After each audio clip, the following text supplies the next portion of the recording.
তারপর জ্ঞান হারানোর পরে আমার কী হয়েছিল সেটা আমার আর মন নেই।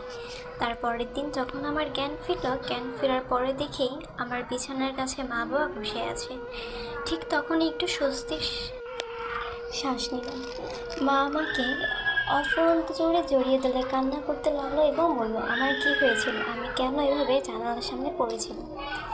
আমিও তখন আর কোনো দ্বিধাদ্বন্দ্বে না ভুগে এতদিন যা হয়েছিল মাকে সব খুলে বললাম। তারপর মা আমাকে খাইয়ে দিল এবং একটু ওষুধ খাইয়ে দিল যাতে আমি শান্তিতে একটু বিশ্রাম নিতে পারি। এভাবে কেটে গেল 2 দিন এবং এর মাঝখানেও অনেক হাসির আওয়াজ আমার কানে এসেছে, কিন্তু এগুলোকে আমি না কানে দিয়ে আমার মতো থেকেছি। কিন্তু কয়দিনে বা এগুলো থেকে নিজেকে আড়াল করে রাখা যায়। তারপর মা অনেক খোঁজখবর নিয়ে জানতে পারলো আমাদের আগে এই বাড়িতে আগে এসেছে এবং তারা আমাদের মতোই একইভাবে ভয় ভীতিতে কেটেছে। তাদের মধ্যে কেউ বা আমার মতো হয়েছে, এর জন্য অনেকে আবার বাড়ি ছেড়ে চলে গেছে এবং প্রায় অনেক দিনই এই বাসাটা খালি ছিল। আর শহরের মাঝখানে একটি বাসা, আশেপাশে মোটামুটি একটু গ্রামের ছোঁয়া, তাই বাবা মার এই বাড়িটা ভালো লেগেছিলই, তাই তারা এই বাড়িটা নিয়েছিল। কিন্তু এত কাহিনী তখন তাদের সবারই অজানা ছিল।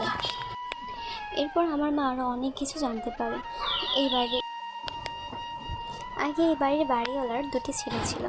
একটি দুর্ঘটনায় এই বাড়ির বড় ছেলেটি পুকুর পাড়ে ওই তেঁতুল গাছের নিচে ফাঁসি দিয়ে মারা যায়। ছেলেটা একটু শারীরিকভাবে সমস্যা ছিল এবং মানসিকভাবেও তার অনেকটা সমস্যায় দ্বিধাগ্রস্ত ছিল। কিন্তু ছেলেটা যে কেন এরকম করলো তা তার ফ্যামিলির কাছে এখনও অজানা। তাই তার বাবা মা সেই শোকটা কাটিয়ে উঠতে না পেরে বাড়িটা বিক্রি করে চলে যায়। তারপর একটি লোক সেই বাড়িটা কিনলেও সে তার কাজের সূত্রে ঢাকায় থাকতো, যার কারণে সেই বাড়িতে থাকতো না বাসা। এবং এইভাবে বছরের পর বছর বাসাটি এভাবে ভাড়া দিয়ে চলতে লাগলো এবং তার মধ্যে আমরা এই বাসায় এসে প্রবেশ করলাম। এবং এত কাহিনী শোনার পর আমার মা খুবই ভয় পেয়েছিল এবং আমার মা আর দেরি করলো না, সাথে সাথেই অনেক খোঁজখবর নিয়ে একজন ভালো কবিরাজকে ডেকে আনলো। সে আমাকে পানি পড়া দিল, ঝাড়ফুঁক দিয়ে দিল এবং বাড়িটি বন্ধ করে গেল। তারপর ভালোভাবে অনেক দিন চলে গেল। এভাবে কয়েকদিন চলতে লাগলো। একদিন সেই হাসিটা আবার শুনতে পারলাম। আমার কানে খুব বাজছে, আমার জানালা দিয়ে কেউ আমাকে খুব ডাকছে। আমি মা বাবা করে ডাকছি, কেউ হয়তো শুনতে পাচ্ছে না। সেখানেই মনে হয় কি সময়টা থেমে আছে, আমি সেখানেই দাঁড়িয়ে আছি। আমি চাইলেও কাউকে ডাকতে পারছি না, কেউ আমাকে ডাকলেও সেটা আমি শুনতে পারছি না। আমার অবস্থাটা ছিল খুবই করুণীয়। আমি শুধু সেখানে কান্না ছাড়া আর কোনো কিছুই উপায় ছিল না। কিছুক্ষণ পর আমার চোখের পানিও শুকিয়ে গেল। আমি সাহস নিয়ে জানালার সামনে গেলাম, জানালাটা খোলার একটু চেষ্টা করলাম, মানে হাজারো ভয় নিয়ে জানলাটা খুলি। কারণ যে ভয়টা আমাকে এত ভয় দেখাচ্ছে, আমার মনে হয় সেটা সামনাসামনি হওয়াটা খুব জরুরি। আমি সাহস নিয়ে জানলাটা খুললাম। একটি দমকা হাওয়া যেন আমাকে স্তব্ধ থামিয়ে দিল। আমার পুরো শরীরে যেন স্পন্দন কেঁপে উঠল, পশমগুলো যেন দাঁড়িয়ে গেছে। সেখানে হয়তো আর কিছুক্ষণ থাকলে আমাকে কোনো হাওয়া উড়িয়ে নিয়ে যাবে, এমন একটি অবস্থা।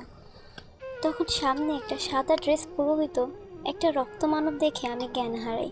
3 দিন পর আমার জ্ঞান ফেরে, তবে সেই দিনের কথা আমি কখনো বলতে পারবো না। এরপর আমি বাবা মায়ের সাথে বাসায় আসি।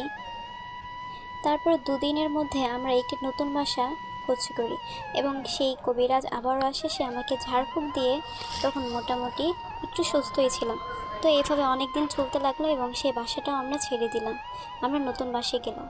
তবে সেই নতুন বাসায় গেলেও সেই হাসিটা যেন বারে বারে আমার কানে বাজতো, সেই ডাক, সেই সুর যেন আমার পিছে এখনও লেগে আছে। এইভাবে করতে করতে অনেক দিন হয়ে গেল। এরকম আরও অনেক ঘটনা আমার সামনে ঘটে, তবু সেগুলোকে দেখেও আমি না দেখার ভান করি। হয়তোবা এটাই আমার জন্য মঙ্গল, কারণ এগুলোকে খোঁজার চেষ্টা করব, তত বেশি আমার জন্য এগুলো আরও বেশি খারাপ অবস্থা হয়ে দাঁড়াবে। কিন্তু সেই দিনই সেই রক্তবর্ণ রাতটা, সেই হাওয়া এখন আমার মনে গেঁথে আছে।